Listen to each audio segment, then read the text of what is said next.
은혜와 함께하는 시간 되시기 바랍니다.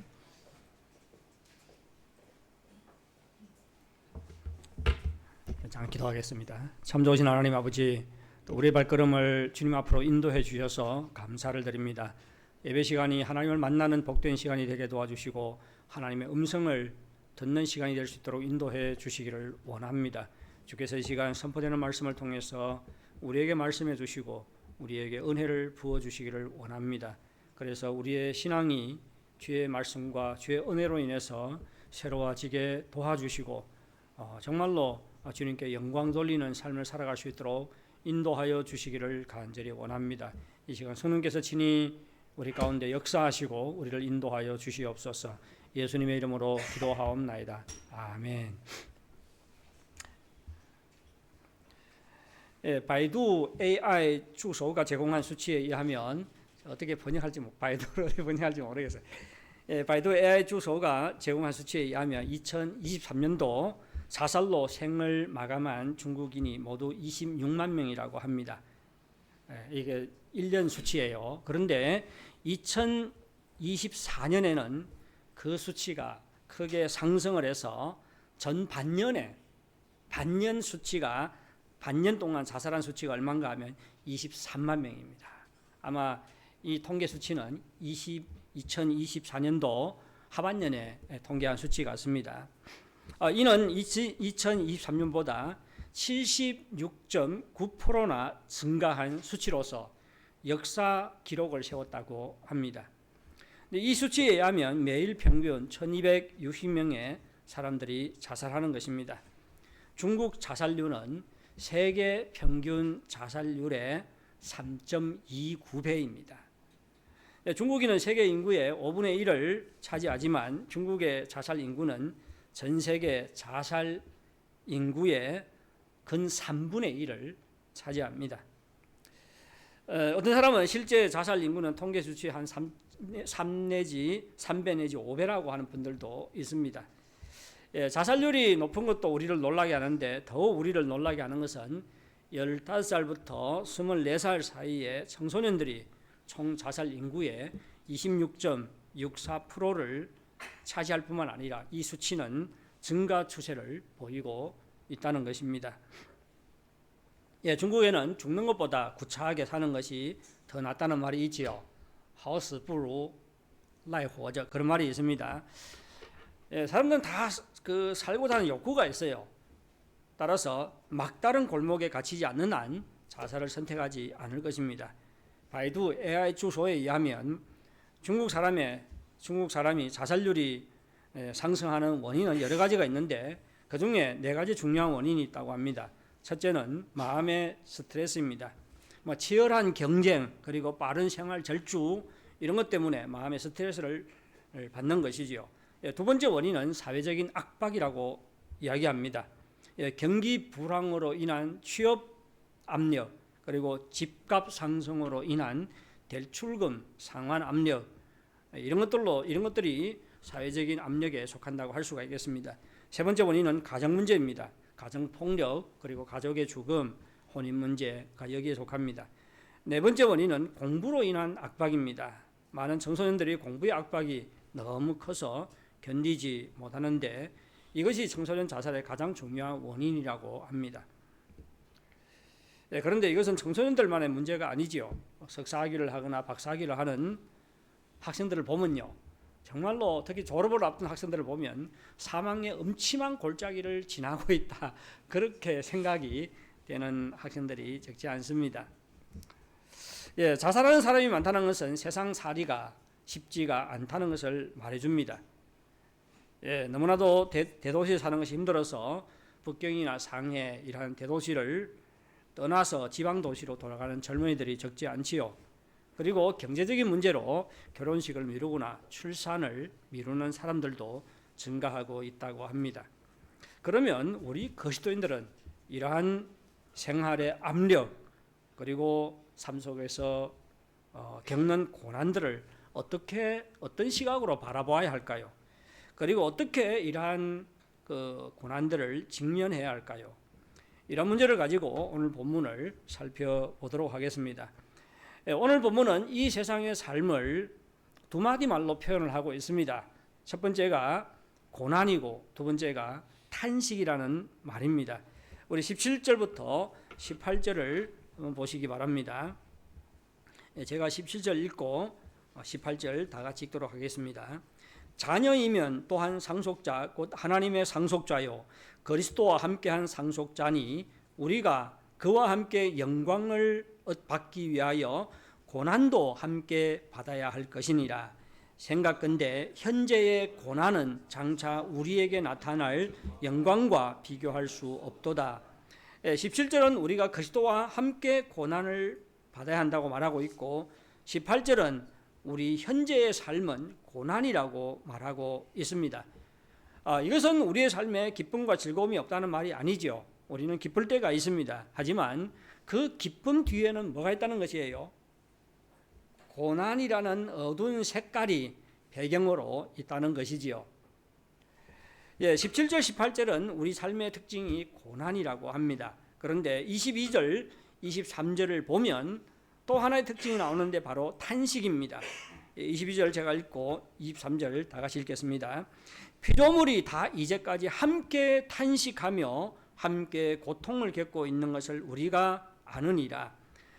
그뿐 아니라 또한 우리 곧 성령의 처음 익은 열매를 받은 우리까지도 속으로 탄식하여 양자될 것 곧 우리 몸의 속량을 기다리느니라. 23절은 우리가 고난 속에서 탄식한다고 말하고 있고요. 22절은 피조물도 탄식하며 함께 고통을 겪고 있다고 말하고 있습니다. 사람들만 고난 속에서 탄식하는 것이 아니라 다른 피조물들도 고통 속에서 탄식한다고 말하고 있어요. 이것은 어떠한 수식법이지요? 의인법이지요. 피조물이 고통 속에서 탄식한다는 것은 의인법입니다. 자연계를 사람들처럼 묘사하는 것입니다. 여러분, 인간뿐만 아니라 모든 자연계가 고난 속에서 탄식하고 있는 것이 우리의 현실입니다. 성경은 하나님께서 고난을 제거해 주신다고 말하지 않고 있지요. 고난 속에서 우리와 함께 하신다고 말하고 있습니다. 하나님께서는 고난 가운데 살아가는 우리와 함께 하셔서 우리로 하여금 고난 속에서 절망하지 않고 고난을 이기게 하는 것이 하나님께서 우리 가운데 역사하는 것입니다. 우리는 이 땅에서 겪는 고난을 수동적인 고난과 능동적인 고난으로 나눌 수가 있습니다. 수동적인 고난이라는 것은 이 땅을 살아가는 한 어쩔 수 없이 다 겪게 되는 고난을 말합니다. 이것은 믿지 않는 사람들도 겪고 믿는 사람들도 겪어요. 이 고난은 우리 조상 아담과 하와가 범죄함으로 이 땅에 들어온 것입니다. 그런데 사람들뿐만 아니라 모든 피조물이 아담과 하와의 범죄로 인한 고난을 겪지요. 그래서 오늘 본문은 모든 피조물이 고통하며 탄식한다고 말하고 있습니다. 우리가 자연을 보면 참으로 아름답지요. 아름답지 않습니까? 저는 가본 곳이 별로 없지만 그래도 참 초원에 가거나 사막에 가거나 참 너무너무 아름답지요. 하지만 그 아름다운 자연 속에 살아가는 수많은 동물들의 삶은 어떻습니까? 아름다워요. 아름답지요. 동물들을 보면 참 불쌍할 때가 있어요. 매일 먹이를 찾아서 헤매고 있습니다. 그렇지 않습니까? 그리고 쫓고 쫓기는 삶을 살아가요. 동물들이 살아가는 것을 보면 사람 못지않게 고달프고 힘들게 살아간다는 느낌이 듭니다. 이 땅에 존재하는 한 사람이든 자연계든 다 고통 속에서 탄식하는 것을 우리가 알 수가 있습니다. 그리스도인들에게는 이와 같이 어쩔 수 없이 겪어야 하는 수동적인 고난이 있는가 하면 고난을 자초해서 겪는 능동적인 고난도 있습니다. 예수님을 믿기 때문에 그리고 예수님을 따르기 때문에 겪는 고난은 이 능동적인 고난에 속합니다. 디모데후서 3장 12절은 이렇게 말합니다. 경건하게 살고자 하는 자는 고난과 박해를 받는다고 말하고 있습니다. 중국 교회 역사를 보면 정말로 신앙을 지키기 위해서 또 교회를 섬기기 위해서 박해와 고난을 받은 사람들이 수없이 많습니다. 그리고 이러한 고난은 지금도 지속이 되고 있지요. 지속이 되고 있습니다. 제가 기도하고 있는 한 선생이 있는데 3년을 계약을 했어요. 그런데 교회에서 가서 섬기는 것이 탈로가 나가지고 외탄하고, 근데 지금 뭐 3월달에 지금 그 계약 그냥续签해야 되거든요. 대학교 선생인데续签을 해야 돼요. 근데 아직까지 학교에서 아무 말이 없다고 합니다. 예, 신앙 때문에 이와 같이 직장을 잃을 수도 있는 것이 우리의 현실입니다. 그래서 과거 중국교회 성도들이 받았던 고난은 지금도 지속이 되고 있는 것을 알 수가 있습니다. 예수님을 따르는 경건한 살기 위해서는 반드시 손해를 봐야 하고 고난과 박해를 당하기 때문에 예수님께서는 제 아들에게 자기 십자가를 지고 나를 쫓을 것이니라 라고 말씀하셨습니다. 전에 한국에서 온 그리스도인 변호사들과 교제를 한 적이 있었습니다. 그 중에 한 변호사가, 한국에서는 변호사가 되면 아주 잘 살 수가 있잖아요. 그런데 그 중에 한 변호사가 돈벌이 되는 일을 한 것이 아니고 인권 변호사를 했어요. 인권 변호사. 즉 다시 말해서 억울함을 당한 사람들을 위해서 변호를 했습니다. 그러다 보니까 대부분 그 변호를 해주는 대상들이 어떤 사람들이었어요? 가난한 사람들이었습니다. 돈 없고 빽 없는 가난한 사람들이었어요. 그러니까 변호를 해주고도 뭘 못 받아요? 변호사 비용을 받지를 못하는 것입니다. 그래도 이분은 정말로 이것이 하나님께서 그를 부르셔서 그에게 맡겨주신 사명이라고 알고 그 일을 행하고 있었습니다. 그러니까 변호사 일을 하고 있지만 돈을 못 벌잖아요. 그러니까 그 주변에 있는 그리스도인 변호사들이 경제적으로 그분을 후원을 했습니다. 한번 생각해 보십시오. 변호사로서 잘 살 수 있는 길을 포기하고 스스로 고난의 길을 선택한 것이지요. 사실 우리 교회도 이러한 분들이 적지 않습니다. 자기만 생각하면요, 풍요롭게 편안하게 잘 살 수가 있어요. 하지만 교회를 세우기 위해서, 교회를 섬기기 위해서 희생의 길, 고난의 길을 선택하고 가고 있습니다. 사실 이것이 참된 그리스도인의 길입니다. 우리의 삶에는 고난이 있고 탄식이 있습니다. 고난과 탄식이 지속이 되면 낙심하고 포기할 수가 있지요. 그리고 자살이라는 극단적인 선택을 할 수도 있습니다.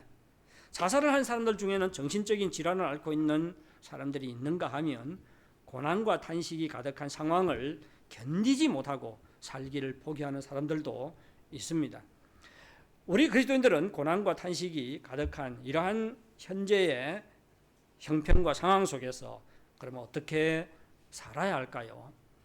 오늘 본문은 여기에 대해서 우리에게 어떠한 해답을 주고 있는 것입니까? 우리 25절을 우리 다 같이 한번 읽도록 하겠습니다. 25절 마지막 구절입니다. 우리 다 같이 읽겠습니다. 시작. 만일 우리가 보지 못하는 것을 바라면 참음으로 기다릴지니라. 이 구절은 참음으로 기다리라고 말하고 있는데, 기다린다는 것과 참는다는 두 가지 요소가 이 말 속에 포함되어 있지요. 첫째는 우리가 기다려야 한다고 말하고 있어요. 제가 그 순서를 바꾸어서 말씀드리겠습니다. 기다리라고 말하고 있습니다.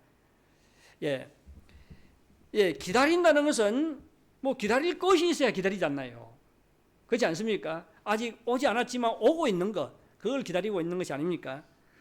따라서 기다린다는 것은 소망 가운데 살아라는 말이지요. 그러면 우리는 무엇을 기다려야 합니까? 우리가 소망하는 것이 무엇이지요? 17절은 우리가 그리스도와 함께 고난을 받게 되면 그리스도와 함께 뭐 한다고 말합니까? 영광을 받게 된다고 말하지요. 우리가 소망하는 것은 하나님의 영광에 참여하는 것이고 그리스도와 함께 영광을 받는 것입니다. 굉장히 추상적으로 들릴 수가 있는데요. 하지만 추상적인 것이 아닙니다. 성경은 예수 그리스도가 영광을 받았다고 할 때 그것은 무슨 뜻이지요? 예수님이 부활했다는 것입니다. 그렇죠? 그리고 승천하셨다는 것을 말합니다.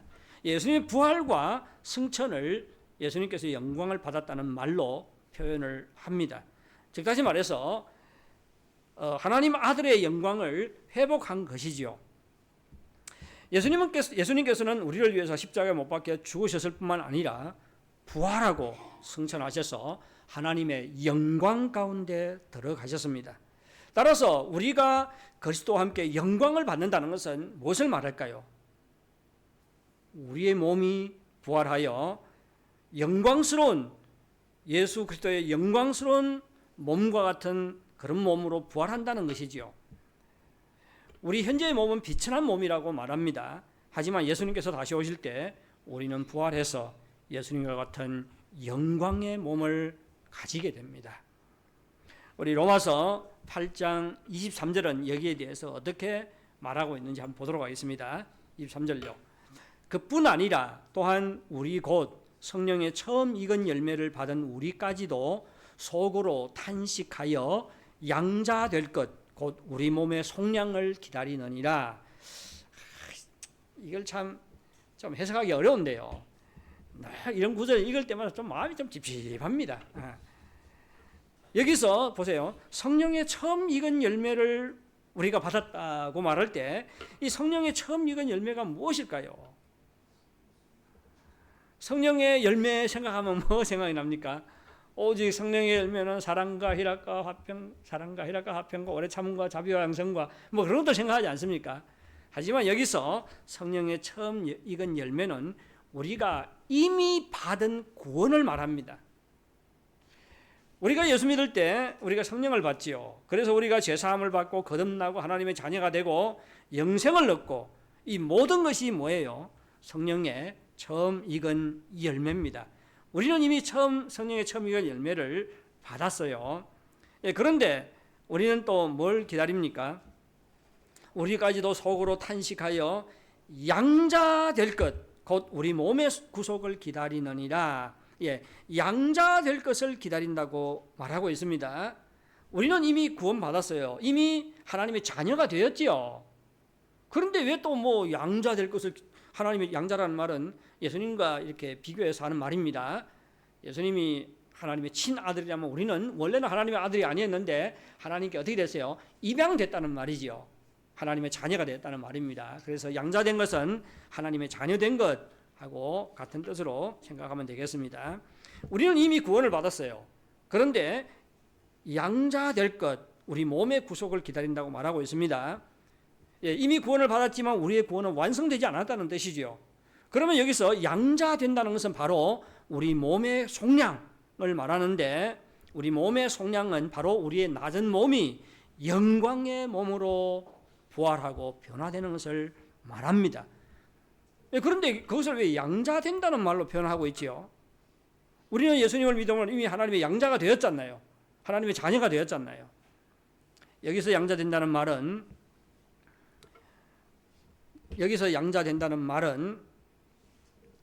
하나님의 자녀로 완전히 어떻게 돼요? 분명하게 드러난다는 말입니다. 우리가 지금 예수 믿음으로 하나님의 자녀가 되었어요. 그런데 사람들이 모여있을 때 믿는 사람들을 보고 저 사람은 하나님 자녀야. 드러나지 않아요? 전혀 드러나지 않지요. 드러나지 않습니다. 그런데 장차 예수님께서 다시 오게 되면 우리가 영광의 몸으로 부활하게 되고, 그때가 되면 어떻게 돼요? 우리가 하나님의 아들이라는 것이 분명하고 완전하고 충분하게 드러나게 된다는 말입니다. 우리가 예수님과 같은 영광의 몸으로 부활하여 하나님의 자녀라는 것이 분명하게 드러나는 것이 바로 그리스도와 함께 영광을 받는 것입니다. 우리의 몸의 부활이죠. 몸의 부활. 또한 그리스도와 함께 영광을 받는다는 것은 천국을 기업으로 상속받는 것을 말합니다. 우리 몸은 영광스러운 몸으로 부활을 했는데 계속해서 우리가 살던 이 세상에서 살아간다. 말이 안 되잖아요. 그렇지 않습니까? 우리 몸이 변할 뿐만 아니라 모두 변해야 돼요. 이 피조 세계도 변해야 되겠지요. 예수님께서 다시 오실 때 우리의 몸이 부활할 뿐만 아니라 죄로 인해서 파괴된 피조물이 고통과 탄식의 굴레에서 벗어나게 됩니다. 하나님께서 우주 만물을 창조할 때에 그 모습으로 완전히 회복되게 됩니다. 그래서 우리는 완전히 회복된 세상에서 영원히 하나님과 함께 살게 됩니다. 이것이 우리가 상속하게 될 기업이고, 장차 그리스도와 함께 누리게 될 영광입니다. 우리가 고난과 탄식이 가득한 상황 속에서 기다려야 하는 것은 우리가 장차 받을 영광이 있기 때문이지요. 이것이 우리의 소망입니다. 그런데 우리의 소망은 보지 못하는 소망이라고 말합니다. 우리 24절 25절 보겠습니다. 우리가 소망으로 구원을 얻었음에 보이는 소망이 아니니 보는 것을 누가 바라리요. 만일 우리가 보지 못하는 것을 바라면 참음으로 기다릴지니라. 우리가 기다려야 하는 것은 우리가 바라는 것이 보지 못하는 것이기 때문입니다. 이게 무슨 말이죠? 지금 우리가 눈으로 보고 있는 세상이 전부가 아니라는 것입니다. 그렇지요? 보이는 세계가 있는가 하면 보이지 않는 세계가 있다는 것이죠. 보이지 않는 세계가 우리에게 지금 다가오고 있다는 것입니다. 예수님께서 다시 오실 때 놀라운 일이 벌어질 것이에요. 놀라운 세계가 우리 앞에 펼쳐지게 될 것입니다. 우리는 전에 보지 못했던 놀라운 광경을 보게 될 것입니다.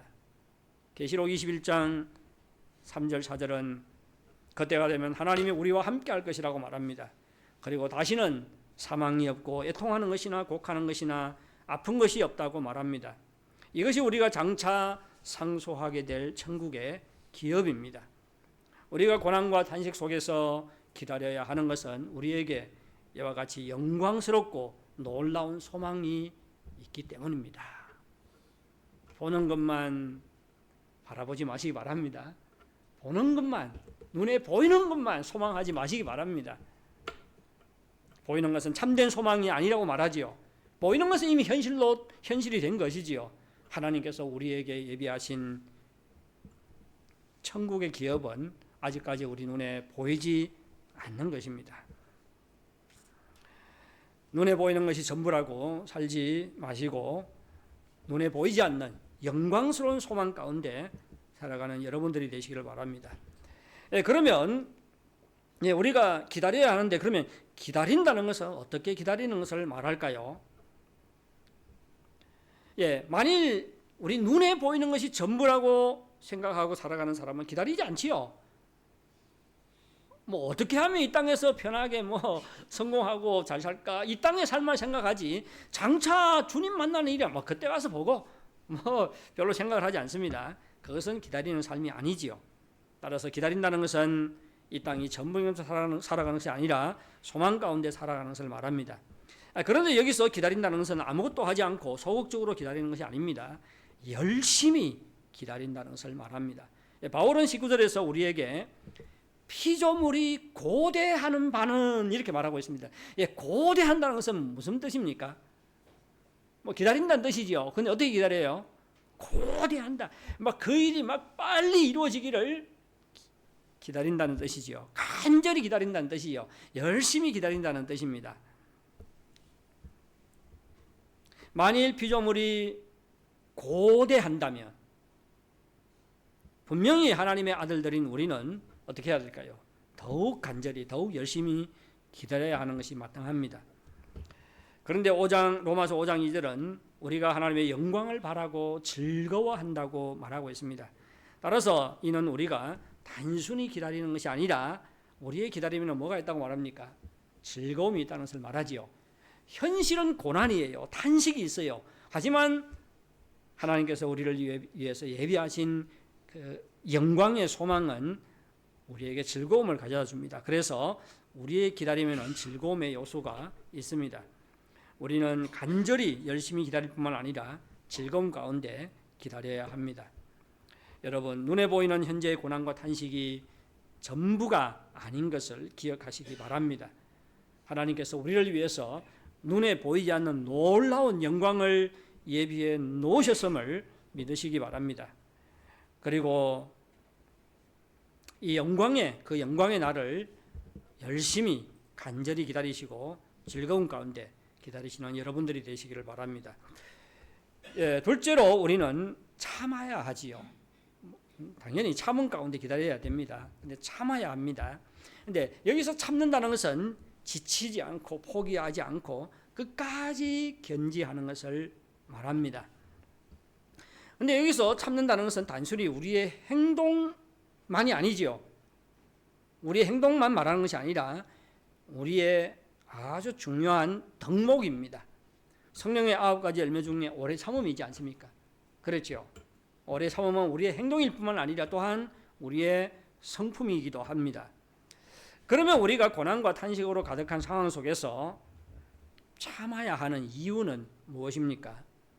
우리가 참아야 하는 첫 번째 이유는 우리가 겪는 고난이 의미가 있기 때문입니다.